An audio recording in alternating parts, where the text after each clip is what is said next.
Hello world, and welcome to the weekly challenge. In this series, I'm going to be doing all the weekly challenges on the Kerbal Space Program subreddit. So obviously this week I'm starting at the first week, which is Moon and Back. Our challenge is very simple: to take a craft and land on the moon and return safely to Kerbin. Before I start, I just want to note that the subreddit is actually up to, I think this is week 21. So even though the series is called the Weekly Challenge, for the first few weeks there will probably be more than one episode a week as I try to catch up. But I don't foresee myself catching up for a while. But yeah, without further ado, let's get started. I already have a rocket designed.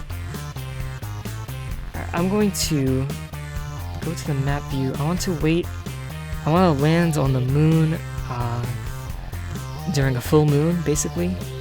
So I want the bright side of the moon to be facing Kerbin.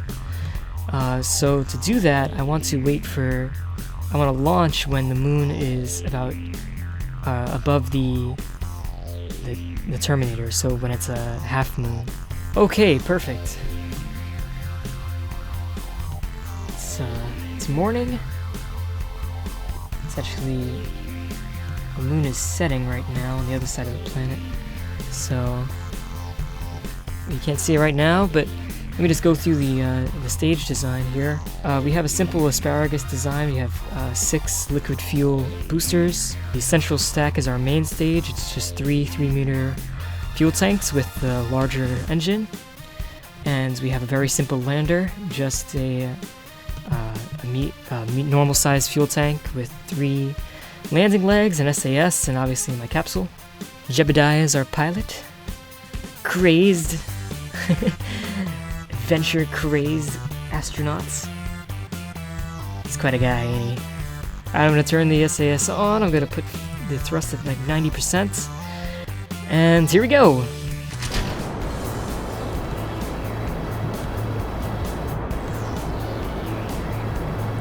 I'm going to look up so I can see.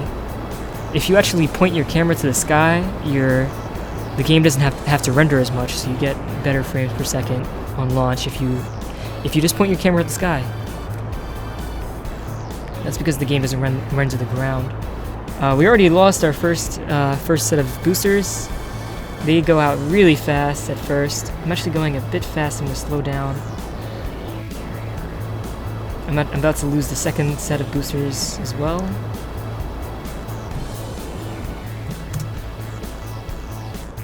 I don't want to go too fast because then you'll bleed off too much speed to drag. A good rule of thumb is that when you hit 10,000 meters, you want to be going at about 200 meters per second.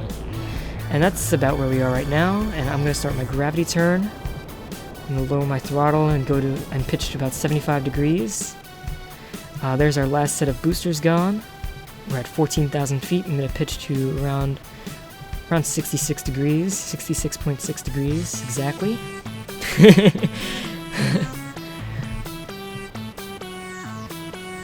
It might seem that I'm not thrusting enough, but as the atmosphere gets thinner and thinner, our acceleration is gonna increase because we'll be losing less speed to drag. Alright, we're at about 20,000 meters. I'm going to pitch to 60 degrees now. This is my gravity turn. This is the gravity turn, the Ascent profile I normally use. It's fairly efficient. I don't know, I haven't really done much testing on what's the best, but this usually works for me. I'm doing okay. On my test flight, I actually was doing better on fuel by this point. The main stage hopefully will be able to get us into moon orbit and put us on a landing trajectory. So that's what I'm hoping to get out of this stage.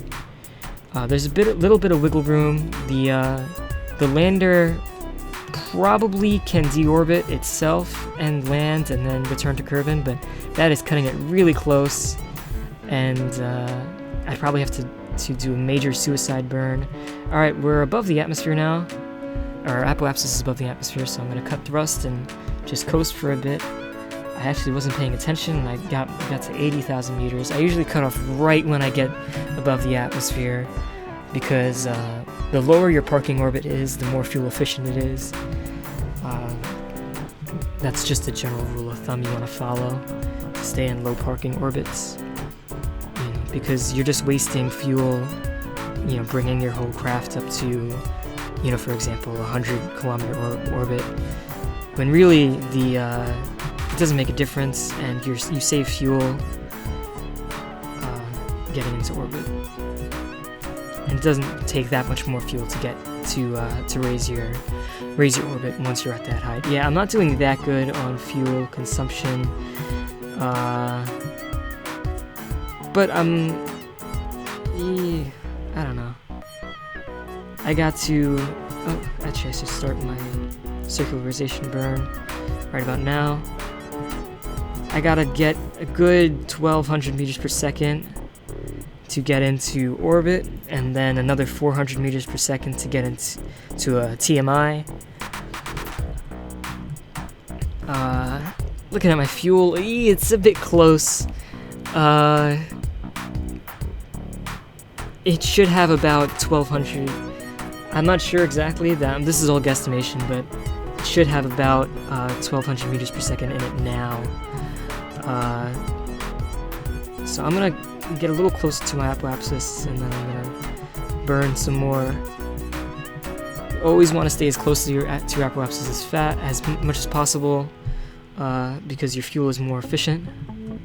Because if you just think about it like this, 1 meter, when you're going slow, that 1 meter, each meter per second you gain is going to have a bigger difference, So that's the general rule of thumb. I'm actually passing my apoapsis now, so I'm going to point up and then kind of pull back. Our periapsis is now above the surface of the planet, so I'm going to coast a bit towards my apoapsis, and just short bursts or no rush.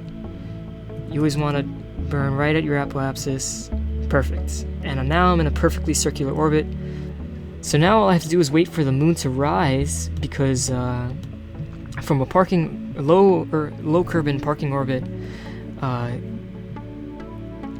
to transfer to the moon, you actually want to be at about 100 degrees away from the moon. So basically, it's not exact. You don't have to be exact, because the moon is a pretty massive target. But a good rule of thumb is when the moon rises, you just burn towards the horizon, and you should see an intercept. So I'm gonna fast forward time here until the moon rises. All right, there she blows. Let me turn off my SAS, and this ginormous craft. I have no RCS whatsoever. I am turning purely on the gyroscopes in the capsule, so it's a pretty heavy thing to move around. Once you turn on the throttle, the engine is thrust vectoring, so once you are actually burning, it's not too hard to stay on target, but just moving your ship over. I don't want to burn any more fuel than I have to, so I'm going to burn slowly. Not too slow. Not off. I have to burn something. Alright, there we go. I want to get our expected periaps to about like 450 or so kilometers. Oh my gosh, and I just did not do that. Okay, I guess we'll just go into a retrograde orbit. Doesn't make a huge difference. It's a bit harder to land because the surface is moving in the opposite direction than you are. And there we go. It's a bit jittery for some reason, but our I don't know what's going on there. But yeah, our periapsis is about 45 kilometers, which is about what I said. I'm gonna switch over soon. Okay, yes, okay. That was confusing. And again, let's turn this ginormous ship around. I never really checked how much fuel I have left. Okay, I got about a fourth or a fifth of the last tank. How much is that? 600 liters. So Yeah, this should be good. It should be fine. I'm in a fairly low altitude right now, so I think we should be able to use this fuel to both, you know, both perform the braking burn and the deorbit burn.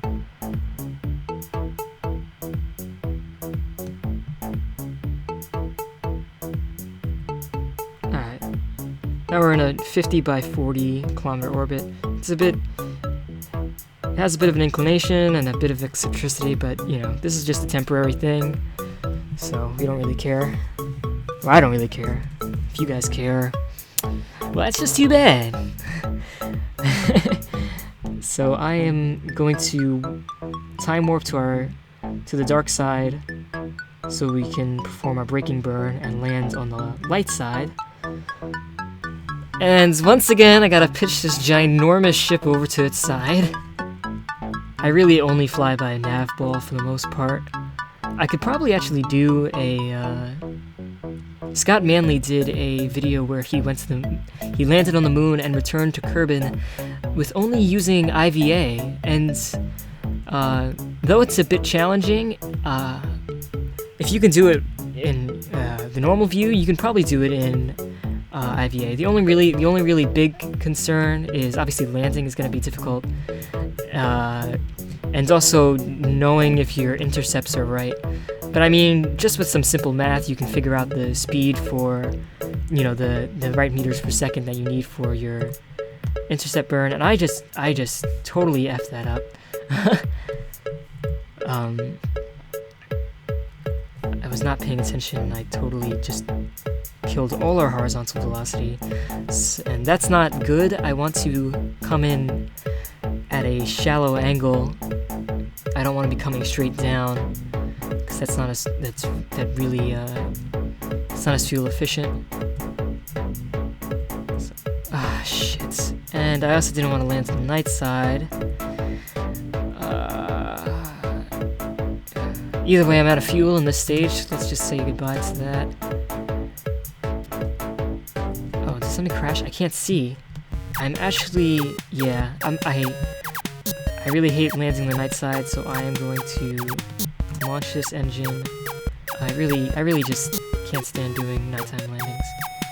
Okay, whatever. I guess I will just perform another deorbit burn in this crater. I really messed that one up there. So let's get to our periaps again, and I will just... Okay, there we go. Alright, now there's nothing really left to do except wait. I'm going to warp until I'm about 5,000 meters, yeah. My altitude is at 5,000 meters, and then I'm just going to kill all horizontal velocity and come straight down. I'm gonna have to perform a suicide burn now, just because I wasted so much fuel just then, making sure I landed on the day side. It seems that our landing zone is in the highlands. Alright, we're at 5,000 meters. I'm going to point our ship retrograde. That is prograde. Ooh, we are close. We are very close. I'm going to use the cockpit view to actually check my absolute altitude above sea level. Yeah, we're below 2,000 meters. Oh, crap. Yep. Okay. Ooh, this is a close one.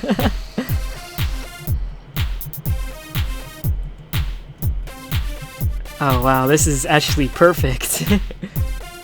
When I said I wanted to do a suicide burn, I didn't mean as much as I just did now. This is probably the closest burn I've ever done to the surface. I guess I timed it absolutely perfectly because I was just burning at 100% thrust. The reason suicide burns are more efficient is just because if you burn right before you hit this, if you are at your lowest speed, right, you know, if you finish your burn right before you hit the surface, you don't gain any more speed. And there we are. Okay. Yeah, don't tip over, don't tip over. Alright. Let me just finish my thought. As suicide's burns are more efficient because if you cut all your vertical velocity right before you hit the ground, you won't regain any more velocity. If you cut all your speed when you're at 100 meters above the surface, you're still going to be accelerating for 100 meters.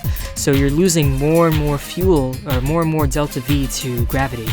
And to minimize that, and theoretically, you would burn at 100% thrust for the perfect amount of time, and right as you are a meter above the surface or so, you hit 0 meters per second and drop right down. Obviously, that would require insane timing and balls of steel. But I actually came pretty close just now. So yeah, we made it to the surface. I'm gonna take Jebediah out for a quick walk. Alright, here we are. Got some air. Let's go study a moon rock, why not? Collect some samples, as it were. It's hard to tell if that boulder is very far away or close. The real astronauts actually had the same problem when they were on the surface. Since there's no horizon, since objects in the distance don't fade, it's actually hard to tell how large and how far away an object is. So what happened multiple times to the real astronauts, they would see a nice little rock in the distance and go, hey, let's go over there, let's check that out. And then they'd go over there and realize it was actually a huge mountain, and because it's so hard to tell if there's no sense of scale. So yes, let's test the physical properties of this rock. Ooh, it seems to be totally non-existent. Alright. Science. Alright. Whoa, slow down there. Slow down there, Jed. Sound like I'm talking to a horse team. Now, how do I want to do this? I'm actually already at the perfect time to perform our return to Kerbin, so let's just launch back up. Am I doing this right? I'm trying to make sure I don't, because I know what I'm doing, but sometimes you ever take a test and you are completely sure of an answer, and then once you walk out, you're like, well, that was a stupid move. Yeah, okay. Yeah, okay. I guess I really should have waited. Yeah, that was stupid of me. It's no biggie. It's no biggie, though. Yeah, it is. Oh well. It is too late to turn back now. What I really should have done, I should have waited for Kerbin Rise before I launched. But now that I'm in orbit, I'll just wait. I'll just move around our orbit until we are in the right spot, and then we'll burn. Kerbin is just rising above the horizon. So let us point prograde and full speed ahead. Alright, there we are. That definitely will land us back on Kerbin. There we are. We're now in the atmosphere. So I'm just gonna point up. Let's release our capsule. If I just happen to hit this tiny strip of land, I will be so proud of myself. Obviously I didn't plan this, but pretty cool. According to the map screen, we are not though, so never mind. Although it's very nice to physical time warp through the atmosphere, it's a bit dangerous to be time warping when your parachute deploys, because it might just rip off. Just because of the weirdness of the game, not really.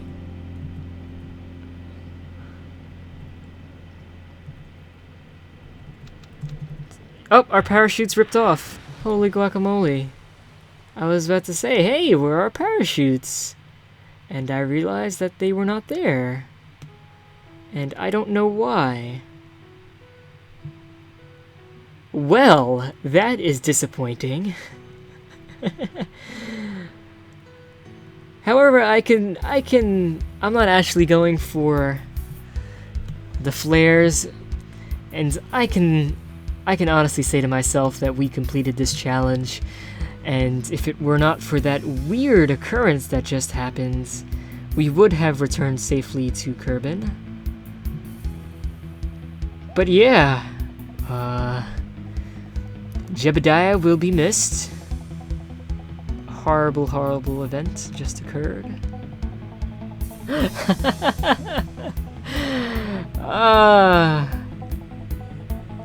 Well, an interesting conclusion to our first episode here. Wow. Well, that's it for this time, and I will see you out there.